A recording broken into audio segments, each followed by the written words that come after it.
Hello everyone, welcome back to our channel all in one Telugu channel by Mena. Welcome back to one more video. ఈ రోజు వీడియోలో street స్టైల్లో chicken పకోడీని ఎలా చేయాలో చూపిస్తాను. ఈ విధంగా కానీ చేస్తే టేస్ట్ అదిరిపోద్ది. ఇంకా లేట్ చేయకుండా వీడియోలోకి వెళ్తే చికెన్ ఈ సైజులో కట్ చేసుకొని మంచిగా వాష్ చేసుకొని పక్కన పెట్టుకోండి. ఇప్పుడు దీంట్లోనే ఒక స్పూన్ వరకు అల్లం వెల్లుల్లి పేస్టు, కారం, అలానే కొద్దిగా రెడ్ ఫుడ్ కలర్ యాడ్ చేస్తున్నాను. ఇది ఆప్షనల్, కావాలంటే యాడ్ చేయొచ్చు, లేకపోతే లేదు.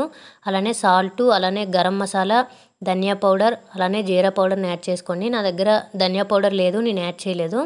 ఇంకా హాఫ్ లెమన్ ఈ విధంగా స్క్వీజ్ చేసుకోండి. ఇప్పుడు దీంట్లోనే సన్నంగా కట్ చేసుకున్న పచ్చిమిర్చి, తురుముకున్న కొత్తిమీర, అలానే కరివేపాకుని యాడ్ చేసుకొని కొద్దిగా ఆయిల్ని యాడ్ చేసుకొని చేత్తో మంచిగా కలుపుకోవాలి. మొత్తం ఈ ఉప్పు కారం అంతా మంచిగా చికెన్ పీసెస్ పట్టేటట్టు అయితే మంచిగా మిక్స్ చేసుకోవాలి. ఈ విధంగా మిక్స్ చేసుకున్న తర్వాతే మనం కోటింగ్ కోసం అయితే యాడ్ చేయాలి. ఈ విధంగా మిక్స్ చేసుకొని ఇప్పుడు దీంట్లో శనగపిండి 1 టేబుల్ స్పూన్, అలానే బియ్యం పిండి 1 టేబుల్ స్పూన్ అయితే యాడ్ చేసుకోండి. మీరు శనగపిండి ప్లేస్లో మైదా అయినా యాడ్ చేసుకోవచ్చు, లేదంటే కార్న్ఫ్లోర్ ఉంటుంది కదా, మొక్కజొన్న పిండి అంటారు, దాన్నైనా యాడ్ చేసుకోవచ్చు. బియ్యం పిండి అయితే కామన్ అనమాట. శనగపిండి ప్లేస్లో మాత్రమే మీరు కార్న్ఫ్లోర్ కానీ మైదా కానీ యాడ్ చేసుకోవచ్చు. యాడ్ చేసుకొని మీకు వాటర్ కానీ పడితే కొద్దిగా పిండిలాగా అనిపిస్తే వాటర్ యాడ్ చేసుకోండి.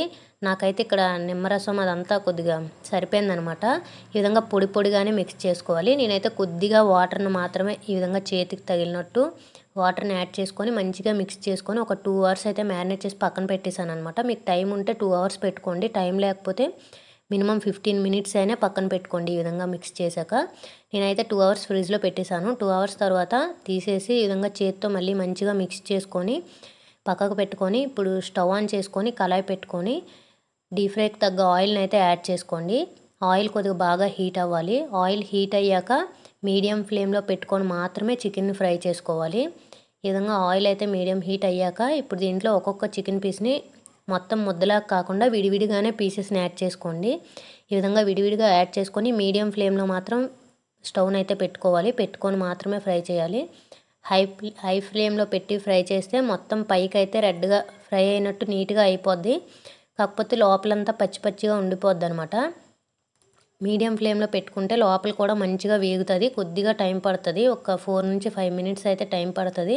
కాకపోతే మంచిగా ఫ్రై అవుతుంది అనమాట. లోపలంతా టేస్ట్ కూడా అదిరిపోద్ది. మనము కరివేపాకు అలానే పచ్చిమిర్చి అవన్నీ వేసి కలిపాం కదా, ఇంకా ఆ ఫ్లేవర్తో టేస్ట్ అయితే ఎక్సలెంట్గా వస్తుంది అనమాట. ఒకసారి ఎవరైనా తెలియని వాళ్ళు ఉంటే ఈ విధంగా ఒకసారి ట్రై చేసి చూడండి. ఇంకా ఇగోండి ఈ కలర్లో వచ్చాక అలానే మనం ఈ విధంగా గరిటతో ఏ విధంగా అనేటప్పుడు మనకు సౌండ్ రావాలన్నమాట, క్రిస్పీ కానీ. ఈ విధంగా వచ్చాక పక్కకు తీసుకుంటే సరిపోతుంది. నేను ఇదే ప్రాసెస్లో మిగతా చికెన్ కూడా ఫ్రై చేసి అయితే పక్కన పెట్టుకున్నాను. మీకు అలానే సౌండ్ కూడా ఇప్పుడు ఆ బౌల్లోది కదిపి చూపిస్తాను చూడండి. ఆ విధంగా క్రిస్పీగా అయితే రావాలి. ఇంకా పైన అంతా క్రిస్పీగా ఉండి లోపలంతా సాఫ్ట్గా ఉంటుంది అనమాట. చికెన్ పకోడీ అయితే సౌండ్ అయితే విన్నారు కదా, ఆ విధంగా అయితే క్రిస్పీగా ఉండాలి. ఇంకా ఫైనల్గా దీంట్లో నిమ్మరసాన్ని ఈ విధంగా స్క్వీజ్ చేసుకొని ఆనియన్ పెట్టుకొని తింటే టేస్ట్ అయితే ఎక్సలెంట్గా ఉంటుంది అనమాట.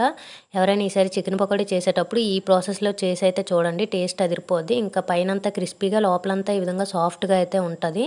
ఇంక ఈ వీడియోని అయితే ఇక్కడితో ఎండ్ చేసేస్తున్నాను. నా వీడియోస్ కనుక మీకు నచ్చినట్టయితే please do like, share and subscribe to my channel. Thank you for watching. Bye bye. See you next video.